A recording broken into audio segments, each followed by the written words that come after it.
Hey everyone, welcome back to another 2 Plus podcast episode. This is the night before Christmas for tournament players.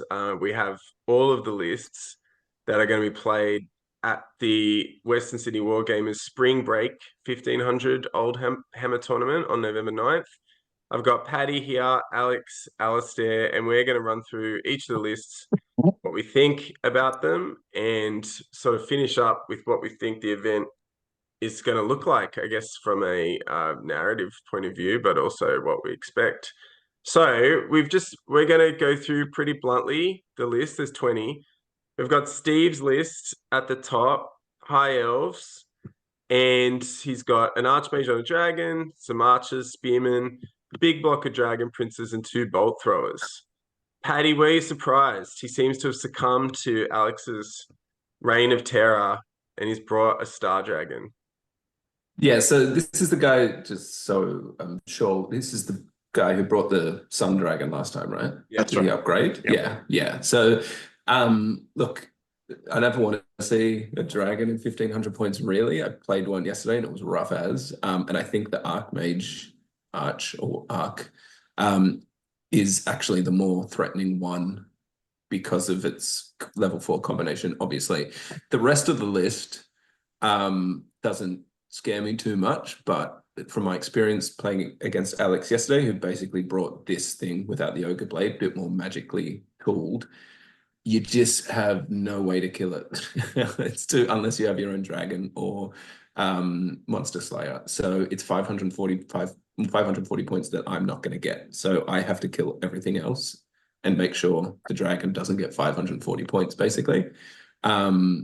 But yeah, there's a few surprises here. Dragon Princes not having drilled for me is a let off for me, who's a runaway army playing Wood Elves. But yeah, the rest of the list, pretty stock standard, Old Hammer, High Elves, I guess. What do you think, Alex? Didn't notice the Yeah, no drill thing, Paddy.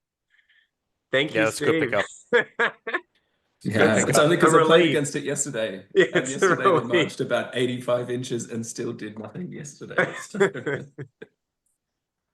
I think with this dragon, it's gonna be a sit back and wait for the opportune moment to go in, given he's got battle magic on there instead of illusion.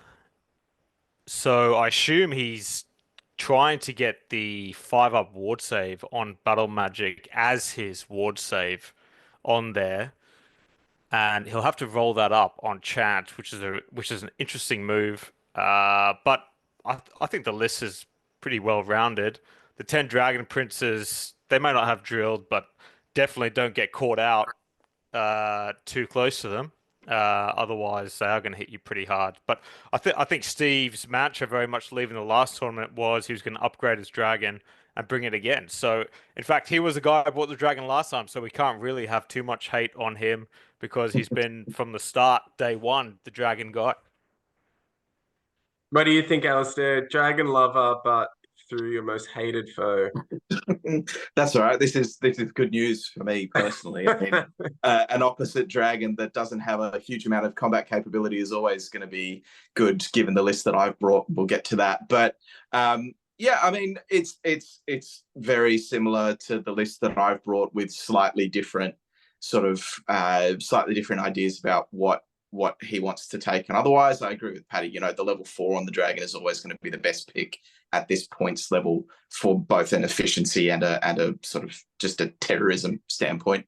But you know, I remember Steve from last time he was talking about last event was real first opportunity to get back into Warhammer after almost a lifetime of doing hobby and never really playing. So I look forward to him getting to get the opportunity to get the Dragon Princes in. I mean, drilled or no drilled, they've got countercharge. So realistically, they're pretty immune to a lot of other cavalry types. The bolt throwers, I love to see them. I haven't brought them myself personally, but I mean, they're always good. They're always efficient. They always get some points out. So I think it'll be good. Can we also just point out, I think there's three things we should do when looking at this list. Is there a dragon? Is there a ranked unit? Because this is the critical part of this tournament of getting points. And is there a level 4? We'll exclude the Bretonnians for no dragon because they have like a new tier of power unit above the dragon, but we'll wait for that. Yeah, well, he has the 21 Spearman. The Ogre Blade's interesting. You don't get many attacks with the Archmage. I think two attacks. Even to get two, That's you only right. get one.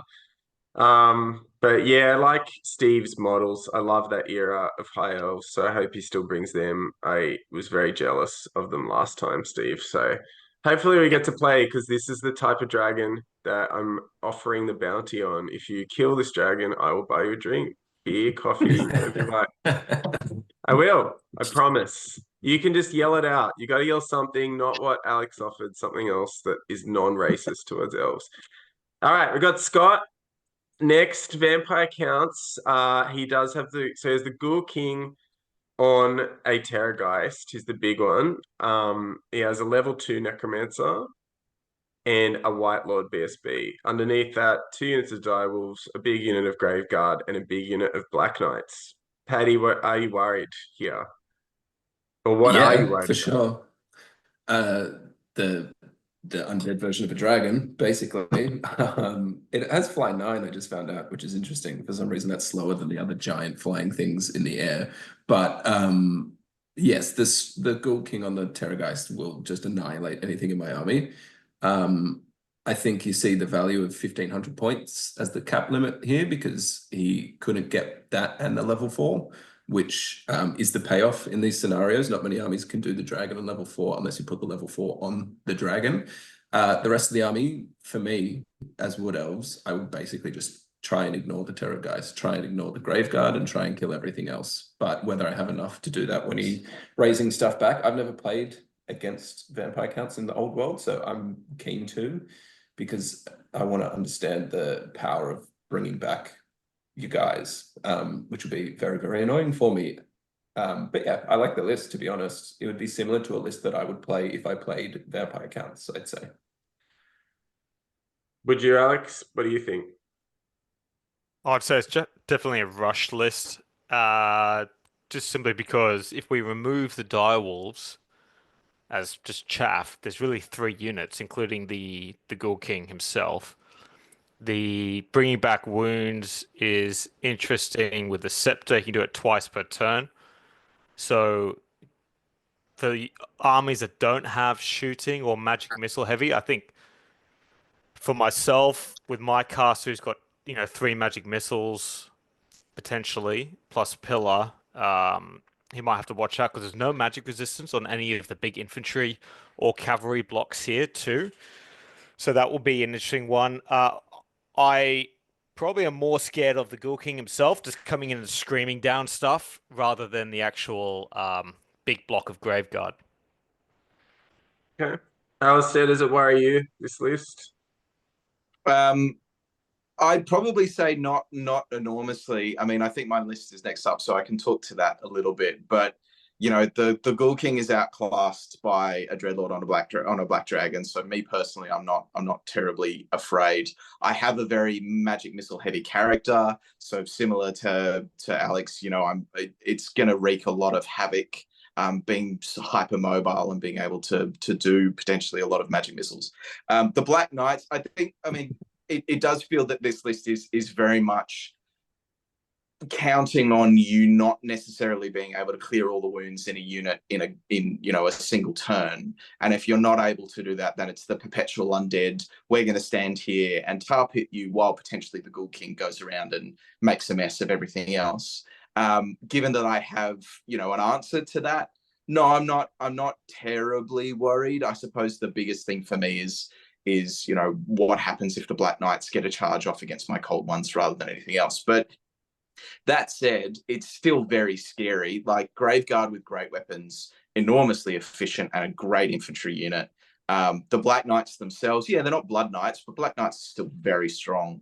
The Ghoul King, I mean, a Terrorgeist is a lot more equivalent to a standard behemoth than it is to, the dragon style behemoth. But at the same time, the combo of a Ghoul King being a combat focused vampire, it's super strong. The only thing I'd be afraid of is it's actually reasonably fragile. It's a 6+ armor save. It's a 5+ ward and 5+ regen, but it's potentially fragile and open to combat resolution failure, which could potentially see it lose wounds relatively quickly. So Yeah, it'll still be good, but it's good to see. I feel vampire counts being represented this time around.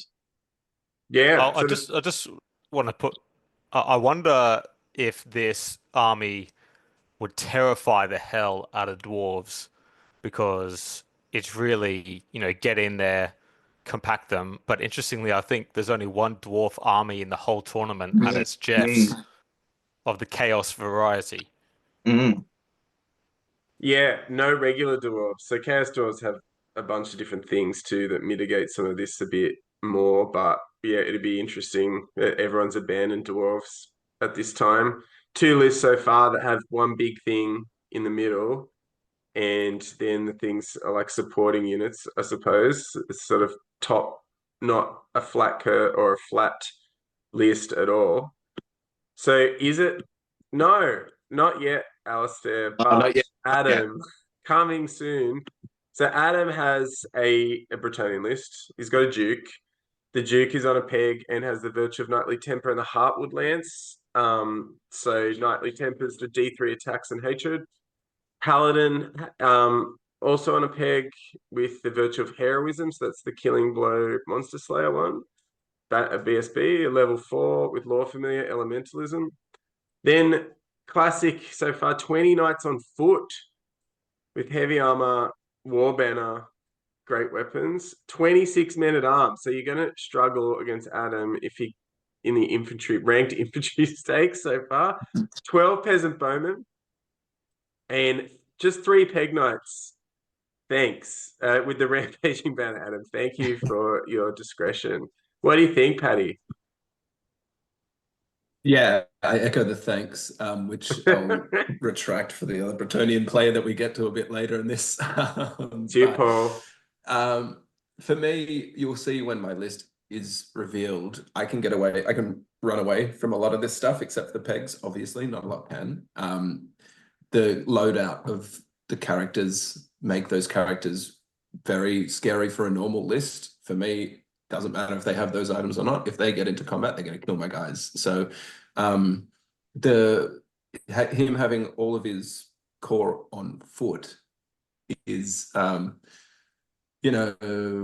guess if it was me, I'd be kind of struggling to figure out what to do with them, because my experience so far and everyone's that I've seen is that infantry is really hard to get involved in the game.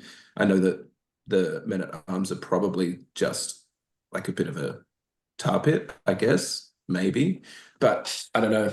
For me, I'm not too worried about this if I can avoid getting an absolute bloodbath by the characters and the Pegasus Night Bus. What do you, you're right, Paddy. So Grail Monk with the Blessed Triptych is stubborn. So 26 of them, they're not going very far. What do you think, Alex? I want to see the Foot Knights go against the Graveguard block. So we just saw Scott come against, because I'm sure in that matchup, the Flying Circus here will just be hunting down that Sugar Ghoul King.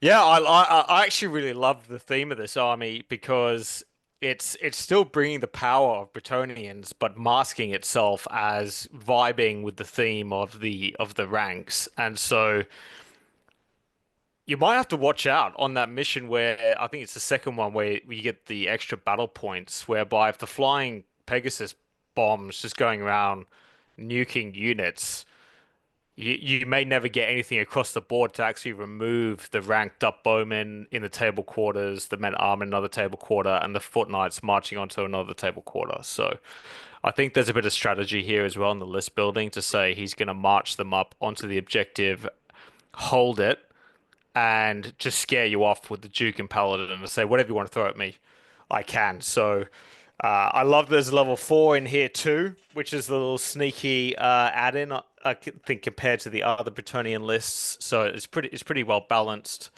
on there. So Adam, I believe in the chat has been saying he went to Moab, he went to a few other tournaments, so he's definitely a player that's got a few games under his belt now. So I'm hoping to see him do well.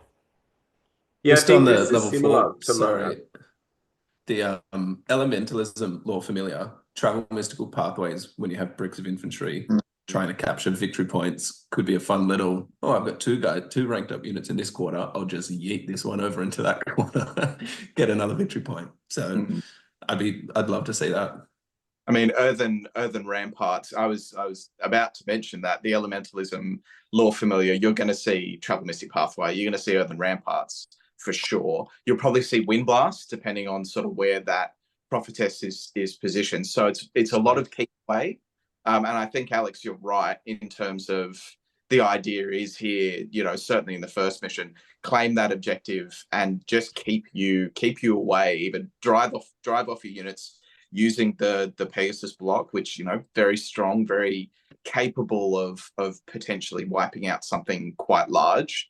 And then just, ultimately winning combat resolutions with the Knights of the Realm, with War Banner, looking for opportunities with the prophetess to keep you in the fight, when the unit's being threatened by something else, something perhaps more mobile, with Earthen Ramparts causing disordered charges.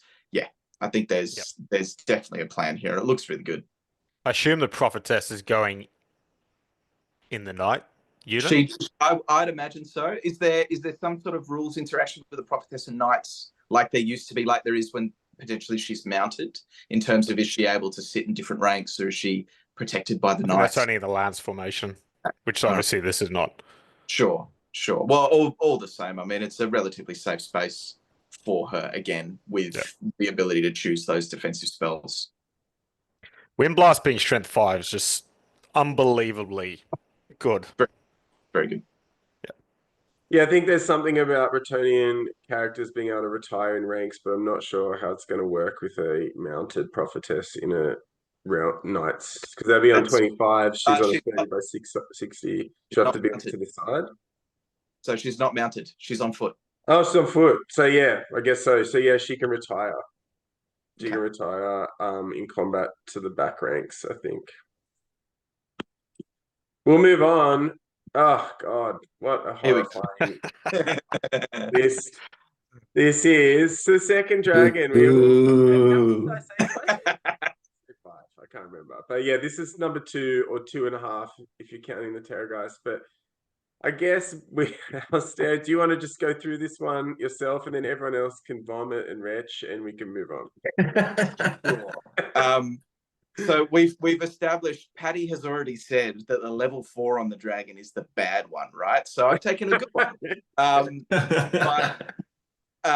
Basically, he's about as defensive as you can get. The Dreadlord on the Black Dragon with the Shield of Dron and the Pendant.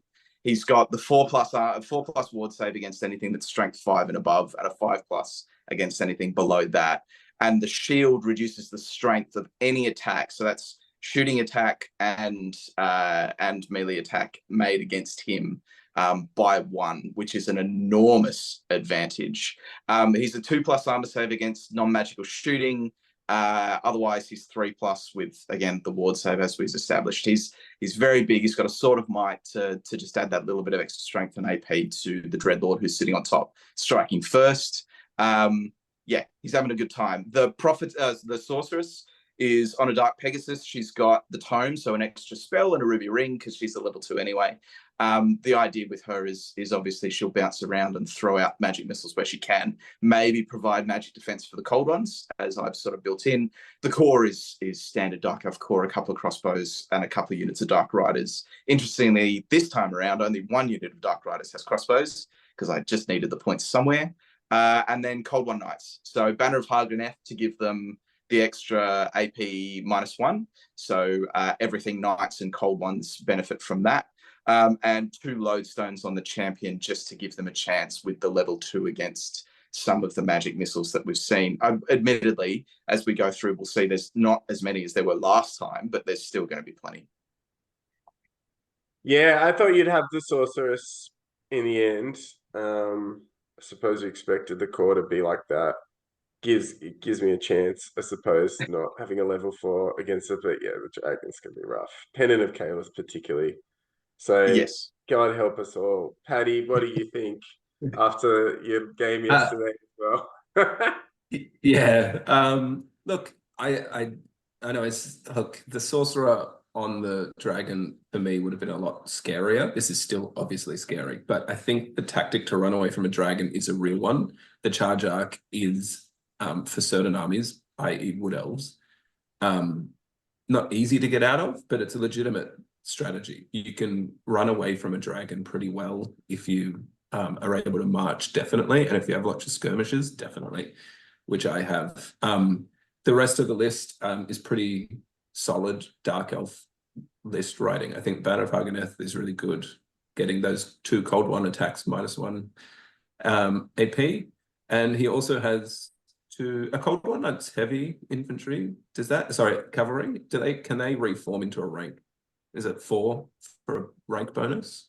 They're definitely, but I think you have to have infantry in the scenarios. Oh, it's infantry in the scenarios, right? Okay. So in this case, it's realistically only the crossbows who'd be able to do anything for me. Yeah. So yeah, look, the dragon aside, I really like it. But again, you see the benefit of 1500. You cannot do the level 4 and dragon guy. So the level 2 being the sacrifice for the list, and that I think is a big deal. So it does kind of balance it, but again, I won't be able to get those 520 points. Alex, you've known all about it for a while. What's your been experience so far? I feel like I've played more games against Dark Elf players than almost anyone on the planet at this stage. Paddy, I have to say, I do agree mostly with what you're saying about the dragon, except I think the Dark Elf, Dreadlord, Combat Lord, being able to solely focus on charging into combat and nothing else means that he's, as you say, an immovable, sometimes unkillable source of damage.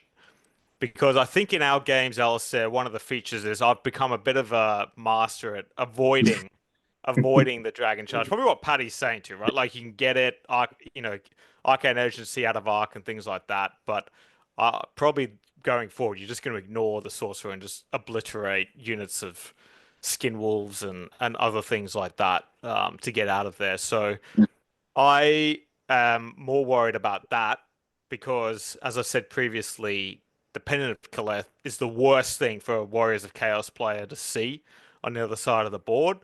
So is another magic item that provides a 4-up ward save coming up soon. Mostly because everything we have is to kill dragons is high strength attacks. So it's something that, I'm hoping to avoid, given we've had enough games against each other in the tournament. Anyway, I'm happy to not play it. In the next one, I'm sure Michael, getting the enormous amount of money I've paid him on the side, can organize that to be done. The only thing I will say in my defense, I suppose, ultimately towards the end, even though there's not a lot when you take a dragon, is the other version that I was toying with was the illusion sorcerer sitting on the back of the dragon, rolling around, getting doppelganger and with killing blow, right? Which is sort of equally as scary, but at the same time, if I did that, I did the avoidance version, and I've played a couple of games against Alex with the avoidance dragon, where it's basically just battle magic, right? And you sit the sorceress on the dragon, all she does is bounce around the outside. She can't be killed by conventional means, but she just, it's boring because you're just magic missiles. And I couldn't bring myself to bring a level 4 on a dragon just by dint of it would leave me bored. It would leave me so bored. I'd rather be fighting with a dragon. If that means that my opponent gets the opportunity to kill it in close combat, fine. But I want to be fighting with a dragon. I haven't painted this damn thing for nothing to see it not engaging combats with units. And just on the illusion thing, maybe Alex, you'll We're back in one comment here too. Sorry, guys, 1 second. That's right, mate. The spectral doppelganger doesn't always succeed. No. Right? So this is where I think this dragon can hit the hardest out of all the dragons we've seen on there. It could probably even potentially, challenge out a Bretonian Duke and kill him in one hit. Yeah. Potentially in one go, if you're not careful. I think that's what the fact Pennant of Caliph worries me about. Like, I'll probably talk a little bit my list in the context of everyone else's now, but yeah, that's what worries me about The it. -1 strength will catch you off guard. And avoiding wounds is better than a better save. Always. So most people playing this, I think, will see it for the armor save and the pendant. But yeah, trying to shoot it is, even with crossbows, your strength. Most things are wounding on 6s now, but even like the Ushabti bows, what are they? Strength 6, go to 5. Yeah, they're non. Yep, and they're non-magical, aren't they? Yep. So yeah. I'll go to me. Thanks. We grilled you, Alasdair, long enough. Good luck to your opponents. Right, you're gonna get it just as bad. It's gotta be. I think if you've been following the channel, you probably know what I've been planning to play. Michael's played against it. Paddy's played against it. I've played against it, just not versus you, Alex. Yes, and it sort of ended up in the list that we sort of showcased earlier. It's most like that, funnily enough. In the end, I tried a lot of different things, but have ended up in the same place. So I run an Archmage, Illusion, White Sword, Law Familiar, the whole plan on a Sky Cutter. And the whole plan is to get, to be able to get in and with that sort of glitchy way the rules work, be able to hit at initiative 8, I think, on the charge. Could be at 9, I think it's 8. And then the Handmaid in general, letting you play Sisters of Avalon out of core. And the Noble BSB, who's probably my favorite part of the army, who gets leadership 9 and the rerolls on the Griffin, which at this point level you can sort of manage. 2 units of archers, 17 sisters with the ruby ring in the core, and 2 more sky cutters. And then in the end, I just went with 12 more sisters after playing this a bunch of times, which is sort of what some of those early Espot lists were really in the end. So yeah, I guess with having seen the list now, I'm pretty happy that this is the way it's broken. Probably feel like there's a lot more that I can hit. You were saying, Alex, that the Monster Slayer thing is a bit of a 50-50 if they have a ward save. So probably Vols I'm making has become a bit better because not everyone else is running level 4s to defend against it. It's tough to get off, but it gives me, I can get behind. Miasmic Mirage is probably more likely to come off now with not as many level 4s with the dragons, I suppose. But also just the sisters are really good against toughness 3 armies, and there's just a lot of elves and a lot of stuff out there where they can do some damage, and not a lot of things like dwarves where they're really not as good against. So it's the type of list I like to play. I got a chance against everything, but it's going to be mentally taxing to play, I suppose, to work out am I defending or attacking, that sort of thing. What do you think, Paddy? You've played against it with the Wood Elves mostly, yeah. Yeah, I played against the less efficient version of this that didn't have 29 fucking Sisters of Avalon in it. I think it had 24 though, still or something, maybe 20. But the Sisters of Avalon and the Sky Cutters, from at least the armies I've played against, I think they're some of the most efficient units points-wise in the game. Sky Cutters are nuts, 90 points. So 1.5 Great Eagles. They're a heavy chariot that's strength 5. So the impact hits all they need is the impact hits to win the combat if you pick the right combat. Fly 10 somehow, despite being a heavy chariot driven by 1 bird. But hey, someone can tell me the physics of that another day. Sisters of Avalon have every special rule under the sun. Their only drawback, and maybe it's been inflated against me as a toughness 3 army, is that strength 3 shooting might not be as efficient as it has been against me, where you just point and shoot and eliminate whoever you are shooting against because of the built-in AP, potentially AP3 with the random double up of Armor Bane 1 on the bow and the arrows.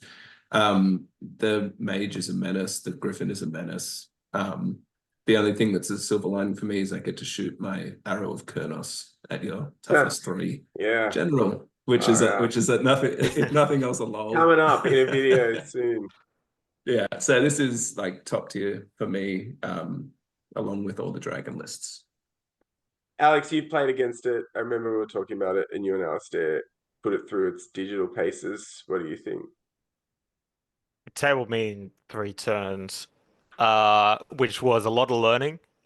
Just a quick point with more than half the tournament in a toughness 3 average stat line. I think it's 13 players with, an army that has toughness 3 on average. You're going to do pretty well. The linchpin in this list is that noble, where he just zeroes in on the defending level 4, shuts him down. Exactly what Alasdair did. I think Alasdair got a max charge, like an 18-inch charge roll off against my guy who was hiding in a bunch of dragon ogres, beat them on combat. It was not a great run, so I couldn't dispel. And then yeah, the Archmage was rolling around, just illusion, spectral doppelganger, dragon ogres, units of marauders, whatever Shot. Yep, Shartak, one hit, dead. So for players like myself, or PSA to anyone else, I hope your level 4 is mobile. So poor Adam, who's I think got the one on foot that we were talking about before.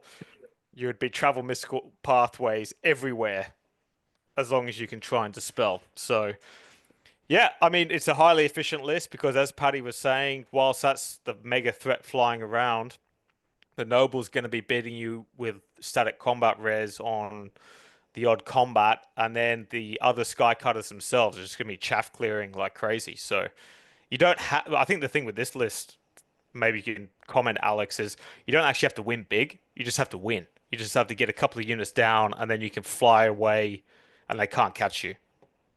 Yeah, depending some lists, yeah. And in the 1500, the sneaky thing is it's wider. Like we're playing on 6 foot by 4 foot, which is like 2000. Feels like there's an extra foot. So Falcon Horn's a huge problem, but otherwise the outranging is real every game, I feel. Alasdair, you played it, and I think briefly at the start might have thought about playing this a long time ago after the first tournament, but you felt Yeah, the before power. realized that it would take just a touch too long to print and then play an entire high elf army. Mind you, I'm moving in that direction anyway, because high elves, you've heard my complaints about dark elves and high elves. High elves have all the stuff that dark elves used to have, and it really grinds my gears. I respect this list. I am still torn over the gimmicky rules nature of the Archmage, but ultimately, either way it ends up, that Archmage is terrifying. Like the potential is enormous. I think that's the problem, however, with it, is that it is potential, and as you've rightly identified, if it gets dispelled, or if it fails, yes, you have the redundancy of the casting reroll, but ultimately, you roll 2 1s on your doppelganger roll, and it's as much help to you as, a wet noodle most of the time. So, for me, obviously the fear is there in terms of the Monster Slayer on the white sword. That said, unless I got distinctly unlucky, if the dragon contacts that Archmage, the Archmage is dead. And so I'm less afraid about that. Otherwise, the list is extraordinarily efficient. Everything shoots. The Sky Cutters, as we pointed out, they're so good. They're very strong. You use them in tandem to get in together. They do D3+1 impact hits, which is arguably more consistent and more reliable than D6 impact hits off any other heavy chariot. And they're AP -2 at strength 5. So still very respectable. The noble's my favorite thing in the world. If I could run a Dark Elf Master on a Manticore, but of course they took that away. But if I could run a Dark Elf Master on a Manticore, I'd run him in exactly the same way, with the same setup, with very similar magic items. John's running one, which is essentially the quintessential one that you'd run, but it just doesn't compare to the noble, with the ability to get the extra armor save, to hold the banner, to get the extra combat res. It is such an incredible hero for 280 points. Yeah, I mean, I very much respect the list. It's going to be very difficult for me to do anything with cold ones potentially getting across the board, but then I have to worry about what the Sky Cutters are doing, la la la la. But it'll be what it'll be. Ultimately, it's not one I really want to play, having played it in other games. But yeah, I don't think you're going to go too badly, Alex. I think you'll do reasonably with this list. provided things go on average your way. We will see. Terrified of Paul. But yeah, who knows? Like it's good. Like I like this sort of thing. It's a bit all in some ways, unfortunately, but in other ways, yeah, it's a lot of fun as well. Like I think if you're not going to run a dragon, it's sort of the next best thing.